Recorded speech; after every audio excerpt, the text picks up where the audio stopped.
महाभारत के युद्ध में शायद ही कोई ऐसा राज्य था जिसने इस युद्ध में भाग नहीं लिया।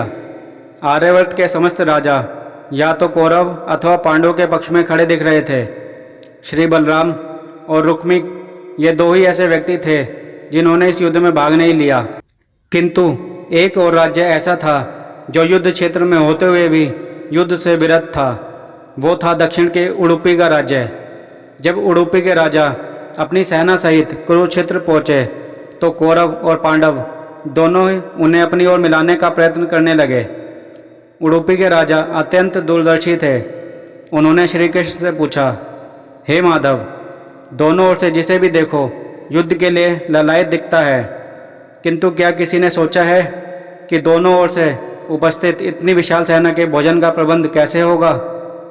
इस पर श्री कृष्ण ने कहा, महाराज, आपने बिल्कुल उचित सोचा है। आपकी इस बात को छेड़ने पर मुझे प्रतीत होता है कि आपके पास इसकी कोई योजना है। अगर ऐसा है तो कृपया बताइए। इस पर उडुपी नरेश ने कहा, हे वासुदेव, यह सत्य है, भाइयों के बीच हो रहे इस युद्ध को मैं उचित नहीं मानता। इसी कारण इस युद्ध में भाग लेने की इच्छा मुझे नहीं है, किंतु यह युद्ध टाला भी नहीं जा सकता। इसी कारण मेरी इच्छा है कि मैं अपनी पूरी सेना के साथ यहाँ उपस्थित समस्त सेना के भोजन का प्रबंध करूँ। इस पर श्री कृष्ण हर्षित होते हुए कहते हैं, महाराज, आपका विचार अति उत्तम है। इस युद्ध में लगभग 50 लाख योद्धा भाग लेंगे और अगर आप जैसे कुशल राजा उनके भोजन के प्रबंध को देखेंगे तो हम उस ओर से निश्चित ही रहेंगे। वैसे भी मुझे पता है कि सागर जितनी इस विशाल सेना के भोजन का प्रबंध आपके और भीमसेन के अतिरिक्त और किसी के लिए भी संभव नहीं है। भीमसेन इस युद्ध से विरत हो नहीं सकते।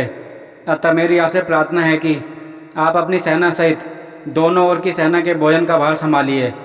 इस प्रकार उडुपी के महाराज ने सेना के भोजन का प्रभार संभाला। पहले दिन उन्होंने उपस्थित सभी योद्धाओं के लिए भोजन का प्रबंध किया। उनकी कुशलता ऐसी थी कि दिन के अंत तक एक दाना अन्न का भी बर्बाद नहीं होता था। जैसे जैसे दिन बीतते गए योद्धाओं की संख्या भी कम होती गई। दोनों ओर के योद्धा यह देखकर आश्चर्यचकित रह जाते कि हर दिन के अंत तक उडुपी नरेश केवल उतने ही लोगों का भोजन बनवाते थे जितने वास्तव में उपस्थित रहते थे। किसी को समझ नहीं आ रहा था कि आखिर उन्हें ये कैसे पता चल जाता है कि आज कितने योद्धा मृत्यु को प्राप्त होंगे, ताकि उस आधार पर वह भोजन की व्यवस्था कर सके। इतने विशाल सेना के भोजन का प्रबंध करना अपने आप में एक आश्चर्य था, और उस पर भी इस प्रकार की कि अन्न का एक भी दाना बर्बाद न हो जाए, यह तो किसी चमत्कार से कम नहीं था। अतः युद्ध समाप्त हुआ और पांडवों की जीत हुई।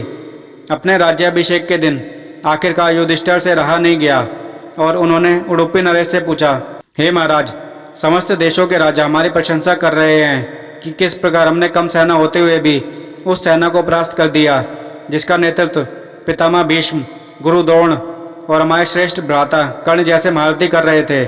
किंतु मुझे लगता है कि हम सबसे अधिक प्रशंसा के पात्र आप हैं, जिन्होंने न केवल इतनी विशाल सेना के लिए भोजन का प्रबंध किया, अपितु ऐसा प्रबंध किया कि एक दाना भी अन्न का व्यर्थ न हो पाया।